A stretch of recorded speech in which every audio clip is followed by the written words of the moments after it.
Europe 1, le 22-30. L'écho du jour, Jean-Michel Duez.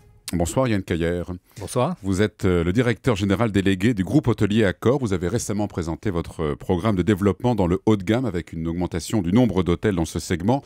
Mais tout d'abord une question sur l'actualité sociale du groupe Accor qui va supprimer 172 postes sur la base du volontariat.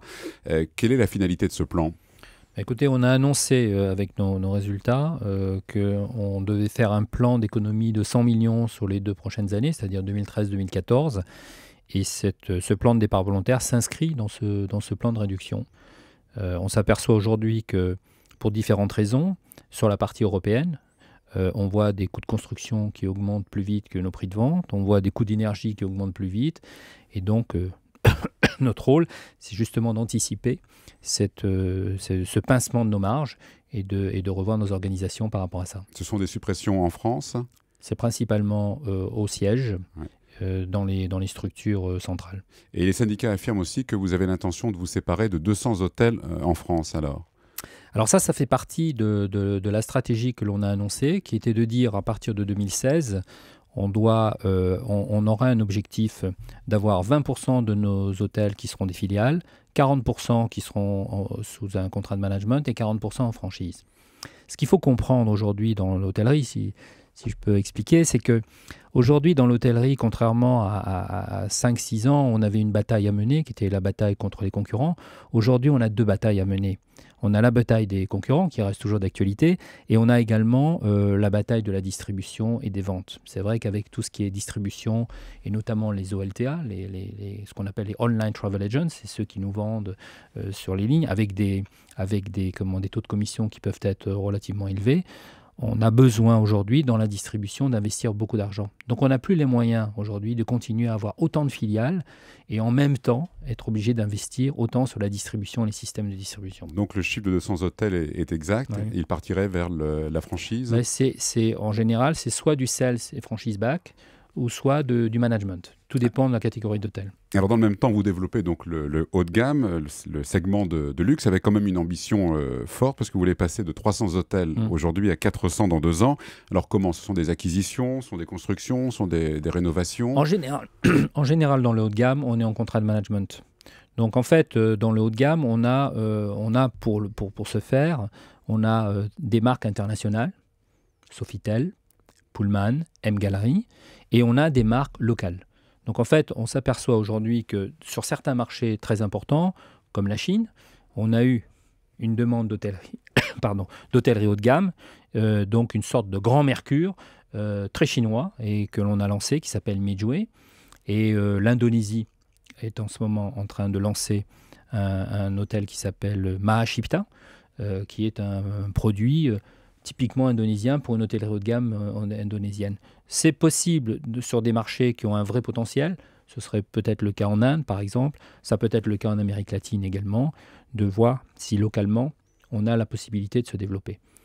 Donc en général on travaille avec des partenaires qui investissent et nous gérons les hôtels pour eux.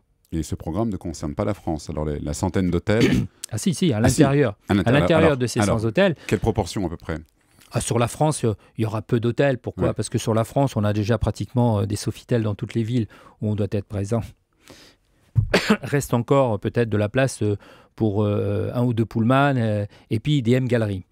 Certainement des M-Gallery qu'on pourra trouver en France dans des villes secondaires où il y a une très belle hôtellerie. Je prends par exemple en France le Grand Hôtel de Cabourg ou l'Hôtel de la Cité à Carcassonne, ou la Cour des Corbeaux à Strasbourg, c'est ce type d'hôtel. Donc ça fait quoi en France ? Une dizaine En France, si on fait dans les 3-4 ans à venir une vingtaine d'hôtels, je pense que ce sera le maximum. Alors pourquoi cette clientèle haut de gamme ? Parce que l'avenir est là pour vous aussi.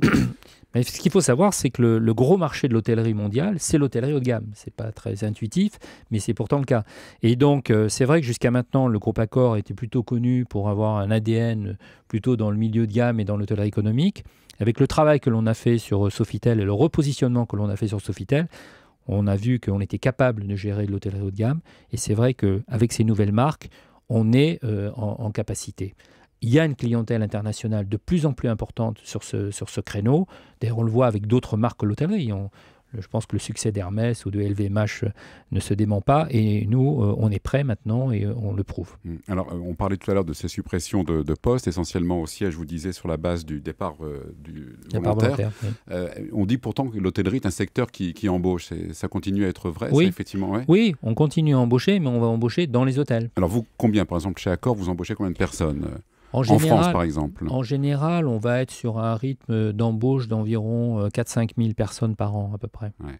Dans quel métier? Donc, dans les hôtels? Donc, en général, c'est dans les hôtels. Ouais. Dans les hôtels, donc on va embaucher dans toute la partie service, c'est-à-dire la réception, les femmes de chambre, la cuisine, etc. C'est plutôt là où on va embaucher. Qu'est-ce que le nouveau classement hôtelier a changé pour vous, pour le groupe Accor? Pour nous, ça nous a permis d'amener une cohérence vis-à-vis de nos marques, puisqu'en général, toutes nos marques avaient pratiquement la même classification en dehors de la France. C'est-à-dire tous les Novotel étaient 4 étoiles en dehors de la France, les Sofitel 5 étoiles et les Ibis 3 étoiles. En France, systématiquement, on était dégradé d'1 étoile. Donc c'est vrai que pour le client, ce qu'il faut faire, c'est se mettre dans la tête du client international. Aujourd'hui, le client qui est au fin fond de l'Amérique latine, qui cherche un hôtel 4 étoiles en France, eh bien, et qu'il comparait en préparant son voyage entre l'Espagne, la France et la Hollande, systématiquement, on décalait la France d'1 étoile. Donc un rapport qualité-prix défavorable à la France, puisqu'on comparait des 3 étoiles et des 4 étoiles, ou des 5 et des 4. Donc là, aujourd'hui, très franchement, on est revenu au niveau de tous les autres pays dans le monde entier. La semaine dernière, le comité pour la modernisation de l'hôtellerie française a écrit au gouvernement en dénonçant, de sa part, une absence de stratégie en matière de tourisme. Alors, est-ce que c'est quelque chose que vous constatez? C'est un reproche que vous pourriez faire au gouvernement? Non, ce n'est pas au gouvernement, mais je pense que mon sentiment personnel, c'est qu'on prend le problème à l'envers. C'est-à-dire qu'on fait des plans d'action par rapport à des statistiques qui ne sont pas les bonnes. On dit que la France est la première destination touristique au monde, et en disant ça, on oublie la dépense moyenne du touriste. Pourquoi? Parce qu'on considère qu'un Hollandais ou un Suédois qui prend sa voiture et qui va passer ses vacances en Espagne est un touriste qui traverse la France. Ce n'est pas un touriste qui traverse la France, c'est un passager. Un touriste, c'est quelqu'un qui vient en France et qui va dépenser en France et qui va rester en France. Ça, c'est un touriste. Donc là, on pourra comparer des dépenses moyennes. À partir du moment où vous partez sur une base fausse, vous faites des plans d'action qui ne sont pas les bons, puisque vous êtes parti d'une hypothèse qui est fausse. Donc je pense qu'à partir du moment où on va comprendre qu'un vrai touriste, c'est quelqu'un qui reste, qui vit, qui dépense son argent, etc., peut-être que les plans d'action seront peut-être un peu plus appropriés. Comment gérez-vous la crise? On imagine que les voyages sont plus courts, les dépenses effectivement moins importantes. Oui, alors donc, c'est vrai qu'on voit aujourd'hui... Alors, ce n'est pas sur tous les segments. En fait, aujourd'hui, ce qu'on s'aperçoit dans l'hôtellerie, c'est que vous avez au niveau du business, je dirais business affaires, on a un ralentissement sur l'activité séminaire, par exemple, convention, on voit un ralentissement à ce niveau-là. Par contre, on est capable aujourd'hui, grâce au système de distribution et par rapport aux offres que l'on fait, de compenser avec du loisir. On s'aperçoit qu'aujourd'hui, les gens peut-être prennent de moins en moins de longues vacances, mais de plus en plus de week-ends courts ou allongés. Et là, nos offres sont parfaitement adaptées pour faire face à ce type de demande et même les solliciter. Et par exemple, le week-end de Pâques qui vient de s'achever, c'est une période importante pour vous? Oui. En fait, on s'aperçoit que toutes les villes aujourd'hui, en Europe ou même dans le monde entier, mais prenons l'Europe, qui ont une double vocation. Ce que je veux dire, c'est à la fois loisir et à la fois affaires. Prenez Paris, Londres, Amsterdam, etc. sont des villes qui marchent bien. Parce qu'on peut jouer sur les deux canaux. Merci Yann Caillère, directeur général délégué du groupe hôtelier Accor. Et vous pouvez retrouver cette interview sur le site internet d'Europe 1, europe1.fr. Merci. Merci beaucoup. Europe 1, le 22-30. L'écho du jour, Jean-Michel Duez.